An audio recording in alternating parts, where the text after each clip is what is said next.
In the basement of a quiet public library, a metronome ticked behind a glass display case. No one adjusted it anymore. No one even looked at it unless they were lost and waiting for directions. Still, it kept perfect time with a calm stubbornness that ignored the restlessness upstairs. Nico discovered it by accident during a rainy evening when the streets felt crowded with urgency. The sound was small, almost forgettable, yet it stayed with him longer than the noise of traffic or conversations. He sat across from it with a closed notebook resting on the table, feeling the familiar pressure to reinvent his life quickly. Instead, he stayed still long enough to notice something uncomfortable. The metronome was not rushing toward anything, and yet it was moving forward constantly. That unsettled him more than failure ever had. He began visiting the basement after work because the rest of the city felt loud with other people's outcomes. Promotions announced in glass offices.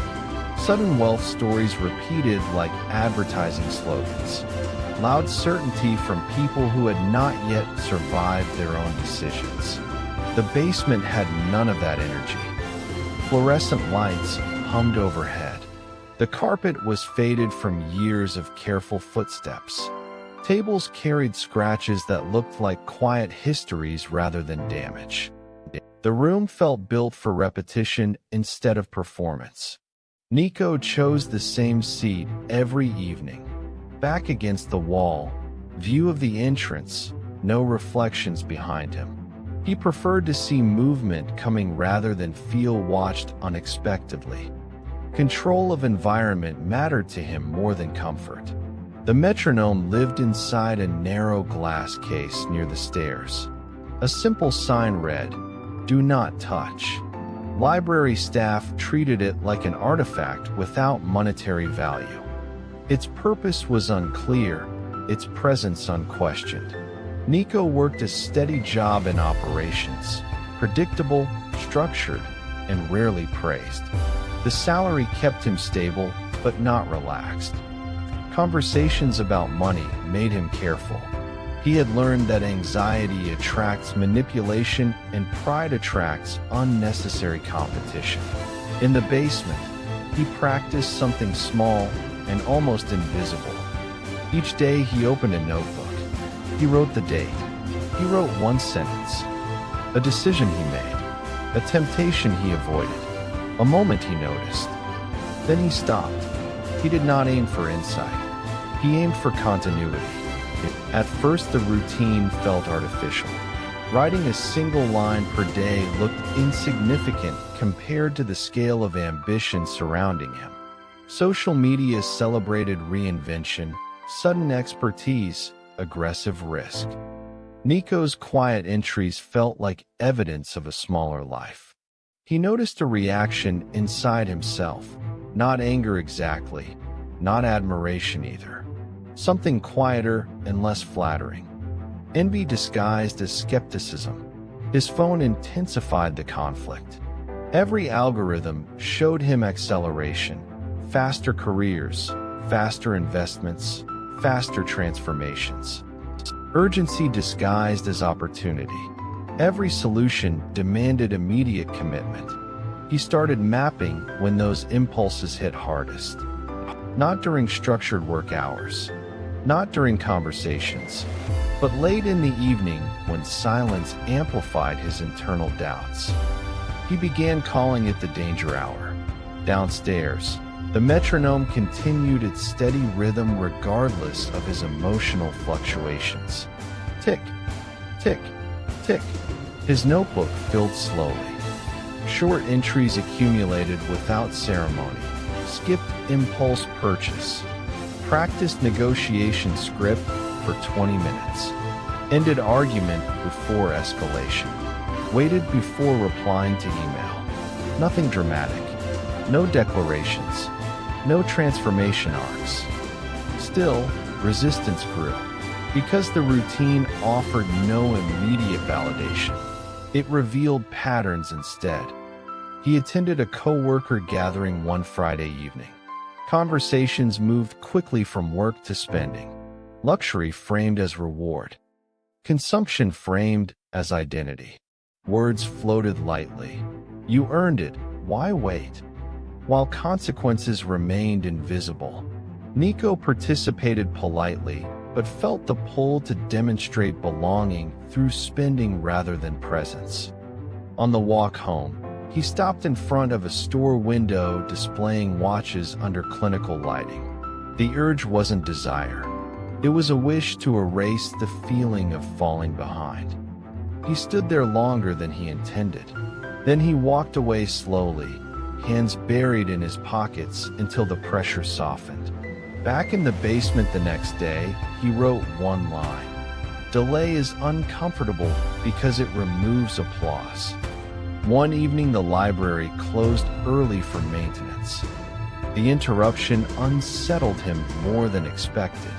His routine had been protected by environment, the quiet room, the visible metronome, the unspoken social rules. At home, the same behavior felt exposed. His apartment was small and neutral. Kitchen table, single overhead light. No shared silence. No external structure. He opened the notebook. Nothing came. The absence of ritual made his thoughts louder. Doubt framed his small daily practice as insignificant. The phone lay within reach, promising stimulation disguised as productivity. He caught himself reaching for it without conscious intention. He turned it face down. Then he performed small, controlled movements, washing a clean cup, wiping a spotless counter, to restore a sense of rhythm through physical action. The motions were not avoidance, they were recalibration. When he sat down again, the metronome was absent. No ticking sound, no symbolic observer, only him. He wrote one sentence anyway. Keep the rhythm when no one is counting. The words did not feel profound. They felt slightly embarrassing. Evidence of ordinary effort rather than heroic discipline. He closed the notebook and sat still for 2 full minutes, longer than usual, allowing discomfort to exist without solving it. He noticed something subtle. Without external structure, the practice felt heavier, and therefore more real. The next day, when the library reopened, the metronome was still ticking with the same quiet confidence. Nico nodded toward it unconsciously, recognizing that the object had never been the source of discipline, only a mirror. Months passed without dramatic milestones. The notebook thickened gradually, pages filled with brief entries rather than long reflections. Change appeared not as transformation, but as reduced volatility. Nico stopped searching for new identities each time he felt inadequate. He reduced purchases that promised motivation. He replaced emotional decisions with structured habits, weekly savings transfers, scheduled skill practice, predetermined review times. Money lost its emotional charge and returned to its functional role. Decisions became less reactive because future stability increased quietly in the background. At work, a minor promotion appeared, incremental authority, modest salary increase.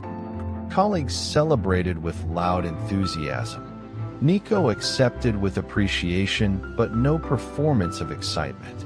He allowed the moment to pass without using it to justify lifestyle inflation or impulsive commitments. The same week, an acquaintance presented a high-risk investment opportunity framed with urgency and insider language. Nico listened carefully without immediate judgment. Instead of debating, he requested documentation and took time. That evening, he reviewed older notebook entries. Patterns emerged: impatience during uncertainty, temptation during loneliness, impulsivity after social comparison. The metronome's rhythm echoed internally without sound. Tick, tick, tick. He declined the offer the following day using minimal explanation. No lecture, no warning, just a neutral decision aligned with accumulated self-knowledge. The discipline did not feel powerful. It felt normal, which was new. One evening months later, the basement sat nearly empty. A student slept at a distant table. A staff member moved quietly between shelves without conversation. The metronome continued its silent authority behind glass. Nico opened his notebook but did not write immediately. He watched the pendulum swing with unchanging tempo. No performance, no escalation, no need for recognition. He realized that nothing dramatic had happened in his life recently. No sudden wealth, no public reinvention, no dramatic failure either.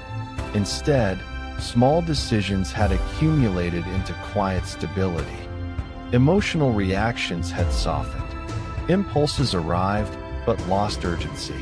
The future felt less threatening because it was being shaped continuously rather than negotiated in crisis. He wrote a single sentence. Small choices reduce the need for heroic wants. He closed the notebook and left the basement without looking back. The metronome continued its rhythm without acknowledging his departure. He did not need to touch it.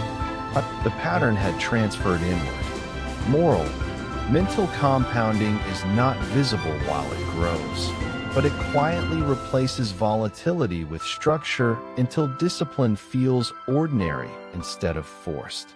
Reflective question: where in your life are you still waiting for a dramatic breakthrough instead of allowing small, repeated decisions to accumulate into quiet leverage?